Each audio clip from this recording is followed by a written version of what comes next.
Assalamualaikum warahmatullahi wabarakatuh. Hai sobat, sebelumnya perkenalkan, nama Purnisha Putri, NPM 1801060015 dari Prodi Tadris Biologi IAIN Nitro. Nah, kali ini saya akan menjelaskan tentang tingkatan takson tumbuhan, aturan binomial nomenklatur, dan cara memahami tata nama tumbuhan. Sebelum kita memasuki materi, saya akan bertanya, apa sih tingkatan takson tumbuhan? Jadi, tingkatan takson tumbuhan ialah tingkatan unit atau kelompok makhluk hidup yang disusun dimulai pada tingkatan tertinggi hingga terendah. Nah, urutan tingkatan takson tersebut dimulai dari tingkatan tertinggi kepada tingkatan yang lebih rendah. Yang pertama, yakni ada regnum atau sering disebut dunia atau juga kingdom yang disebut dengan kerajaan. Nah, kingdom ini merupakan tingkatan takson tertinggi dengan jumlah anggota takson terbesar.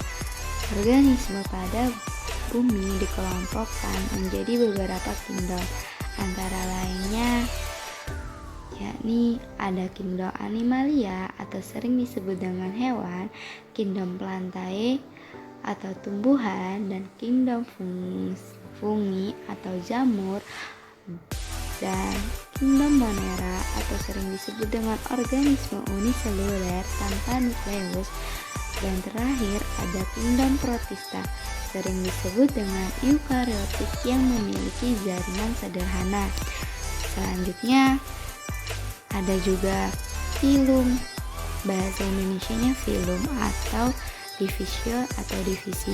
Nah, filum ini digunakan sebagai takson hewan, sedangkan pada divisi digunakan untuk takson tumbuhan. Nah, di kingdom animalia dibagi menjadi beberapa filum. Yang pertama itu ada chordata, memiliki notochorda saat embrio. Yang kedua ada filum echinodermata, hewan berkulit duri. Dan yang ketiga ada Placermintes atau cacing pipih. Nama divisi pada tumbuhan menggunakan akhiran pita. Contohnya seperti kingdom plantae dibagi menjadi 3 divisi, antara lain bryophyta atau sering disebut dengan tumbuhan lumut. Yang kedua ada Pteridophyta atau sering disebut dengan tumbuhan paku. Dan terakhir ada Spermatophyta atau sering disebut dengan tumbuhan berbiji. Selanjutnya ada klasis atau sering disebut dengan kelas. Nah, anggota takson pada setiap filum atau divisi dikelompokkan lagi berdasarkan persamaan ciri-ciri tertentu. Nama kelas pada tumbuhan menggunakan akhiran yang berbeda antara lain Edoneae untuk tumbuhan berbiji tertutup, sedangkan yang kedua ada Opsida untuk lumut, dan yang terakhir ada Pisciae untuk alga, serta lain-lainnya. Contohnya apa saja sih? Nah, contohnya ada divisi Angiospermae dibagi menjadi 2 kelas, yakni kelas Monocotyledon dan kelas Dicotyledonae. Nah, sedangkan divisi Bryophyta diklasifikasikan menjadi 3 kelas, yakni Hepaticosida atau lumut hati, yang kedua Anthoceratops atau lumut tanduk, dan yang ketiga ada Bryopsida atau lumut daun. Dan yang terakhir ada filum Chrysopia atau sering disebut dengan ganggang keemasan. Nah, Chrysopia, ganggang keemasan ini dikelompokkan menjadi 3 kelas, yakni Syntholephaceae dan Bacillariophyceae. Nah, yang keempat ada ordo atau sering disebut dengan bangsa Anggota takson pada setiap kelas dikelompokkan lagi menjadi beberapa ordo atau bangsa berdasarkan persamaan ciri-ciri yang lebih khusus. Nama ordo terhadap takson tumbuhan biasanya menggunakan akhiran ales. Sebagai contoh, kelas Dicotyledonea dibagi menjadi beberapa ordonya, yaitu ordo Solanales, Cucurbitales, Malvales, Rosales, Astrelales, dan Poales. Yang kelima itu ada familia, suku atau keluarga. Nah, di anggota takson setiap ordo dikelompokkan lagi menjadi beberapa famili berdasarkan persamaan ciri-ciri tertentu. Asal dari kata famili, yakni dari bahasa Latin yaitu familia. Nah, nama famili terhadap tumbuhan biasanya menggunakan akhiran acac. Misalnya seperti famili Solanaceae, Cucurbitaceae, Malvaceae, Rosaceae, Astreaceae, dan Poaceae. Namun, ada pula yang tidak menggunakan akhiran kata acae.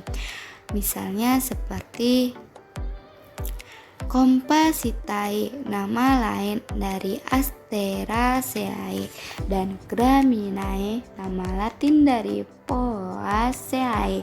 Nah, sementara itu, nama famili pada hewan menggunakan akhiran idae. Misalnya seperti Hominidae atau manusia, dan Felidae atau kucing. Dan yang keenam, ada genus atau sering disebut marga. Nah, anggota takson setiap familia dikelompokkan lagi menjadi beberapa genus berdasarkan ciri-ciri tertentu yang lebih khusus. Nah, ada kaidah ataupun tata cara dalam penulisan nama genus, yakni huruf besar pada kata pertama dan dicetak miring atau digaris bawahi. Nah, sebagai contoh familia seperti Poaceae terdiri atas genus Zea atau sering disebut dengan jagung, Castracum atau tebu, Triticum atau gandum, dan Oryza atau padi-padian. Nah, selanjutnya ada spesies atau sering disebut dengan jenis. Nah, apa sih spesies? Jadi, spesies itu merupakan tingkatan takson paling dasar atau terendah. Nah, anggota takson spesies ini memiliki banyak persamaan dan terdiri atas organisme yang bila melakukan perkawinan secara alamiah dapat menghasilkan keturunan yang fertil atau subur. Nama spesies terdiri atas dua kata. Nah, kata pertama menunjukkan nama genusnya dan kata kedua menunjukkan nama spesifikasinya. Sebagai contoh, pada genus Rosa terdapat spesies, yakni spesies Rosa multiflora atau bunga mawar. Selanjutnya ada varietas atau ras.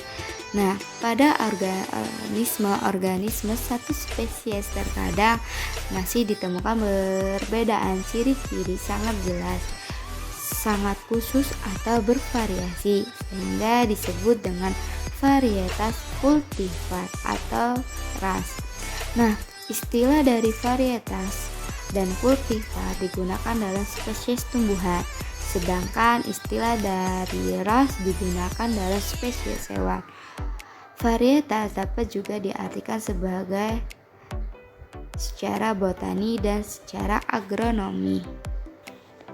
Selanjutnya ada tata nama tumbuhan atau plant nomenclature. Nah, apa sih tata nama? Jadi, tata nama binomial atau binomial nomenclature merupakan iuran baku bagi semua organisme makhluk hidup yang terdiri dari dua kata. Binomial berarti dua nama dari sistem taksonomi biologi.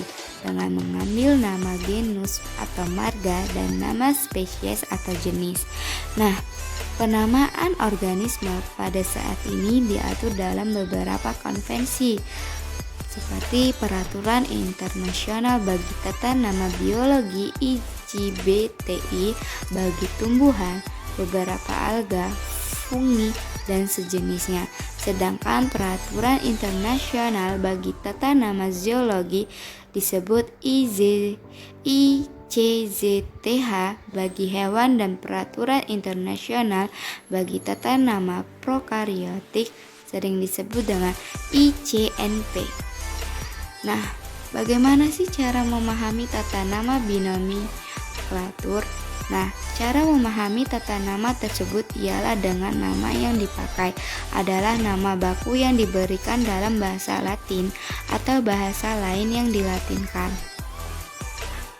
Aturan ini pada awalnya diterapkan untuk tumbuhan dan hewan oleh penyusunnya, yakni Carolus Linnaeus. Namun kemudian segera diterapkan untuk bakteri. Sebutan yang disepakati untuk nama ini ialah nama ilmiah, scientific name. Apabila nama awal diganti, misalnya karena spesies dipindahkan ke genus yang lain.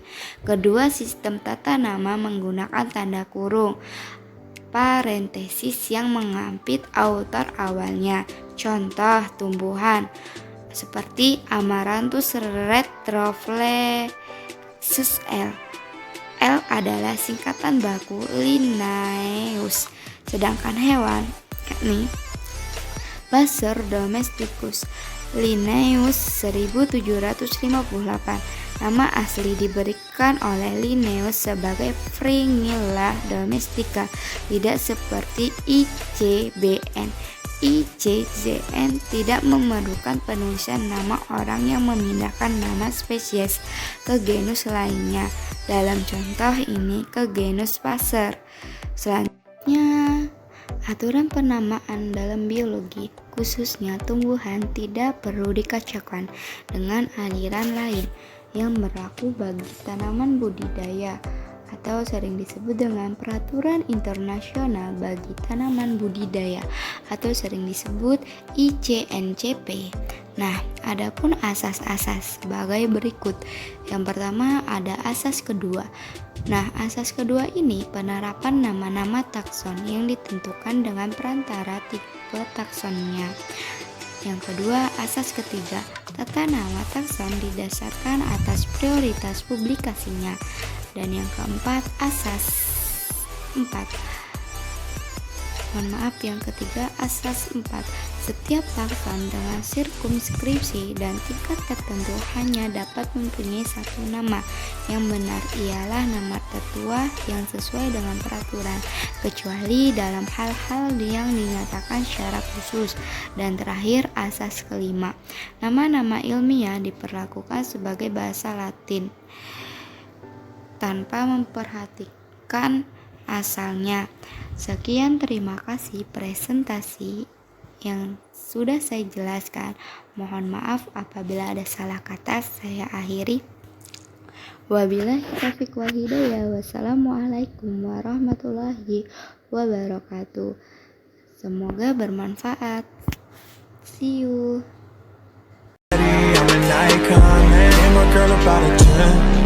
I should fuck her in a Benz.